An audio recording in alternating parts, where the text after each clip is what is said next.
Article 16 मध्ये काय आहे की सगळ्यात पहिलं आर्टिकल 16 मध्ये there shall be equality of opportunity for all citizen in matters relating to employment और appointment to any office under the state. म्हणजे आर्टिकल 16 काय सांगतोय की ह्यामध्ये जे जे सिटीजन आहेत ऑल सिटीजन गव्हर्नमेंट जॉब मध्ये एम्प्लॉयमेंट मध्ये पब्लिक एम्प्लॉयमेंट मध्ये इक्वल अपॉर्च्युनिटी मिळणार. म्हणजे फॉर एक्झाम्पल ए आहे, बी आहे, सी आहे, हे तिघ जण आहेत ह्यामध्ये. हा कोण आहे? हा हिंदू आहे,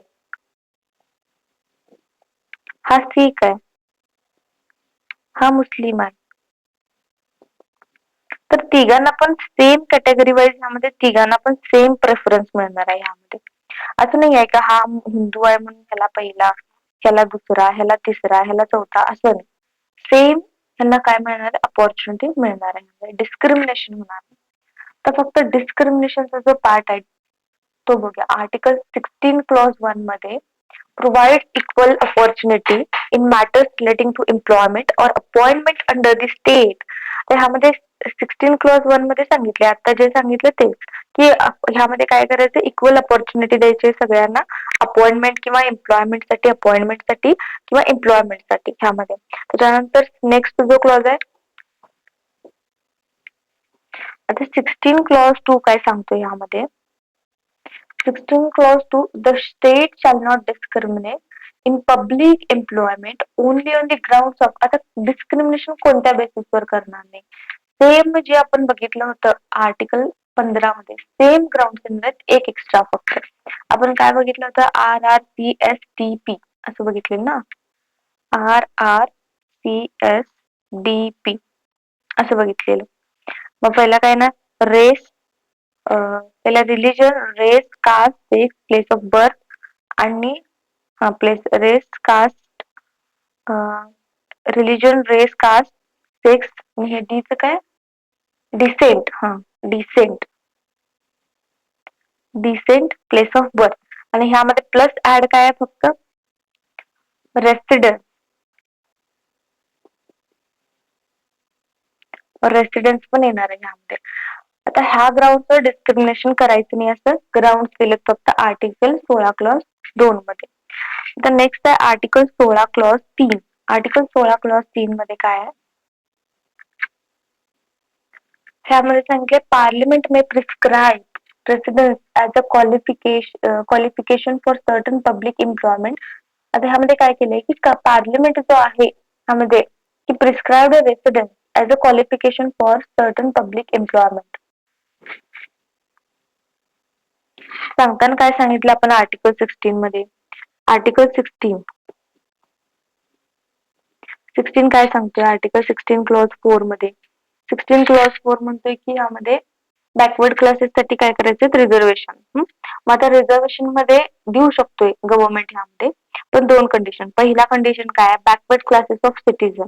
म्हणजेच काय? बॅकवर्ड क्लासेस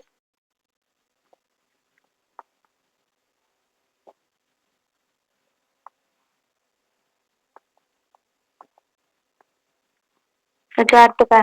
त्यामध्ये त्या जो क्लास आहे त्या क्लासला बॅकवर्ड क्लास असणं आवश्यक आहे. म्हणजे त्या जो सिटीजन आहे त्याचा बॅकवर्ड क्लास व्हायला पाहिजे, पहिली गोष्ट. सेकंड, इनएडिक्वेट रिप्रेझेंटेशन, म्हणजे त्या क्लासच्या गव्हर्नमेंट सर्व्हिसेस मध्ये इनएडिक्वेट म्हणजे ऍडिक्वेट रिप्रेझेंटेशन असू नये. म्हणजेच काय? गव्हर्नमेंटला वाटलं की एखाद्या बॅकवर्ड क्लासच्या गव्हर्नमेंट जॉब्स मध्ये त्यामध्ये टोटल म्हणजे असतं की रिझर्वेशन देत, म्हणजे रिझर्वेशन म्हणजे काय? त्यामध्ये नाही येत कोण रिप्रेझेंट करणारेच नाही. म्हणजे फॉर एक्झाम्पल बघा, ह्यामध्ये काय समजा की ह्यामध्ये गव्हर्नमेंटच्या डिपार्टमेंटमध्ये 100-1000 भर एम्प्लॉईज आहेत. एक गव्हर्नमेंट जॉब आहे आणि त्यामध्ये 1000 एम्प्लॉईज आहेत. आता त्यामध्ये SC, ST, OBC रिप्रेझेंटेशन खूप कमी आहे, म्हणजे खूपच कमी. 1000 मधले काहीतरी 5 जणच आहेत. मग त्यावेळेस काय असणार की गव्हर्नमेंट त्या बॅकवर्ड क्लाससाठी रिझर्वेशन ह्यामध्ये 10%, 20% देऊ शकते. ह्यामध्ये पहिली कंडिशन काय बघायला पाहिजे? हा सिटीजनला हे जॉब मिळवायचंय, पहिला तू बाबा एकतर बॅकवर्ड क्लास हो, मग तुला रिझर्वेशन मिळणार. मग दुसरी गोष्ट काय आहे की तुला आता रिझर्वेशन मिळाले, पण ह्यामध्ये काय? रिप्रेझेंटेशन कमी असायला पाहिजे ह्यामध्ये. म्हणजे हजारातले ह्यामध्ये 500 वर्कर्सच ह्यामध्ये काय आहेत की बॅकवर्ड क्लासेसचे, तर तुला ह्यामध्ये मिळायचे जरा चान्सेस कमी असणार आहेत ह्यामध्ये. 16 clause 5 मध्ये एक्सेप्शन सांगितलं. एक्सेप्शन फॉर रिलिजियस इन्स्टिट्यूशन म्हणजे काय की नॉर्मली 16 काय सांगतोय की यामध्ये गव्हर्नमेंट जॉब मध्ये इक्वल अपॉर्च्युनिटी द्यायचं. पण आर्टिकल 16 clause 5 एक्सेप्शन आहे. जर समजा की एखादी रिलिजियस इन्स्टिट्यूशन आहे, त्या इन्स्टिट्यूशन मध्ये काही म्हणजे फॉर एक्झाम्पल एखादी आता हिंदू काहीतरी रिलिजियस इन्स्टिट्यूशन आहे. आता ह्या हिंदू इन्स्टिट्यूशन साठी काय पाहिजे की धर्म जे असते ना धर्मांचं काहीतरी असते त्यामध्ये की ह्यामध्ये रिलिजियस पोस्ट निवडू शकतात तुम्ही. म्हणजे आता हिंदू काहीतरी रिलिजियस हे आहे त्यामध्ये संस्था आहे. तर त्या संस्थामध्ये पोस्ट जे असणार ते हिंदूच असणार आहे. कारण हिंदू लोकांना ते रिच्युअल्स, कल्चर वगैरे माहित असतात त्यामुळे. म्हणजे धार्मिक संस्था जे असतात ते religious identity and religious practices जपण्यासाठी तो कॉन्स्टिट्यूशन हा एक एक्सेप्शन त्याला दिलेला आहे. म्हणजे फॉर एक्झाम्पल आता हिंदू टेम्पल आहे. हिंदू टेम्पल मध्ये जे पुजारी असतात, प्रिस्ट असतात, त्यांचं जे नेमणूक करतात ना त्यांची पण अपॉइंटमेंट असते. त्या पदासाठी हिंदूच व्यक्ती पाहिजे ना. हं आता एका जो मस्जिद आहे त्यामध्ये इमाम काहीतरी नेमायचं असते त्यामध्ये त्या इमाम नेमण्यासाठी काय पाहिजे यामध्ये मुस्लिम व्यक्ती पाहिजे. हे असा कंडिशन आहे त्यामध्ये. चर्चमध्ये कोण पाहिजे? प्रिस्ट पाहिजे म्हणजे फादर पाहिजे चर्चमध्ये. हे सगळे पॉइंट येणार. त्यानंतर नेक्स्ट पॉइंट आर्टिकल 16 clause 6 मध्ये काय येते? आर्टिकल 16 clause 6 काय सांगतोय की सिम्पल आहे. आर्टिकल 16 clause 6 स्टेटला ह्यामध्ये इकॉनॉमिकली विकर सेक्शन आपण मगाशी बघितलं जसं 15 मध्ये काय बघितलं डिस्क्रिमिनेशन म्हणजे करायचं नाही पण एक्सेप्शन आहेत की ईडब्ल्यूएस ला रिझर्वेशन देऊ शकतो. तसंच सेम ह्यामध्ये काय सांगितलंय की आर्टिकल 16 clause 6 नुसार स्टेटला इकॉनॉमिकल विकर सेक्शन साठी गव्हर्नमेंट जॉब मध्ये रिझर्वेशन देता येतो. म्हणजे गव्हर्नमेंट जॉब साठी रिझर्वेशन मिळू शकतो. हा रिझर्वेशन इकॉनॉमिक क्रायटेरिया बेस्ड असणार आहे. आणि मेन पॉइंट जो आहे ह्यामध्ये रिझर्वेशन मध्ये एससी एसटी ओबीसी साठी नाही आहे. एससी एसटी ओबीसी इन्क्लूड होत नाहीत. ईडब्ल्यूएस फक्त इकॉनॉमिक बेसिसवर होतात. आपण बघितली होती ना 103rd कॉन्स्टिट्युशनल अमेंडमेंट मध्ये सांगताना 15 clause 6 रीड विथ 16 clause 6 हे दोन्ही पण 103rd कॉन्स्टिट्युशनल अमेंडमेंट थ्रू आलं होतं. आणि 103rd कॉन्स्टिट्युशनल अमेंडमेंट होता तो कोणत्या केस मधून आला होता? 4A आहे ना रिझर्वेशन इन प्रमोशन त्याबद्दल बोलते. Reservation in promotion. आता हा जो आहे ना त्यामध्ये कॉन्स्टिट्यूशन मध्ये आर्टिकल 16 clause 4 हा ओरिजिनली नव्हता.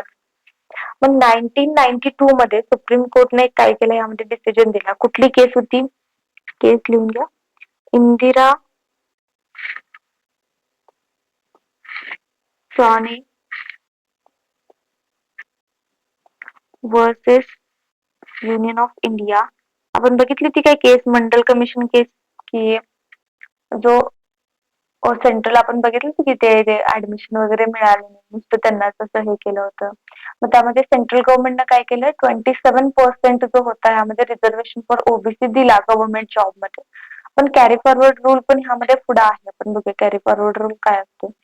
मग जो मॅक्झिमम आहे तो 50% वर जाऊन ह्यामध्ये हा जो डिसिजन होता ते सुप्रीम कोर्ट मध्ये चॅलेंज झाला. Is this reservation under 16 clause 4 मध्ये व्हॅलिड आहे का 27% असं विचारलं. मग त्यामध्ये रिझर्वेशन व्हॅलिड आहे. यामध्ये अपॉइंटमेंट जो आहे हा व्हॅलिड आहे. Reservation in promotion is not permitted under 16 clause 4.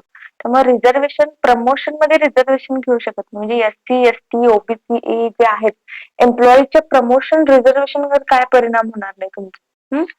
म्हणजे आता हे आर्टिकल का आलंय की सुप्रीम कोर्टच्या ह्या निर्णयानंतर जो पार्लिमेंट आहे पार्लिमेंट ठरवलं की एससी एसटी एम्प्लॉई जे आहेत तर ते प्रमोशन रिझर्वेशन सुरू ठेवायला पाहिजे.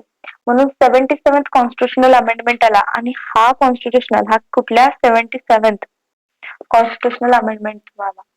म्हणजे हा काय सांगतो मी की क्वेश्चन असाच अराईज झाला ह्यामध्ये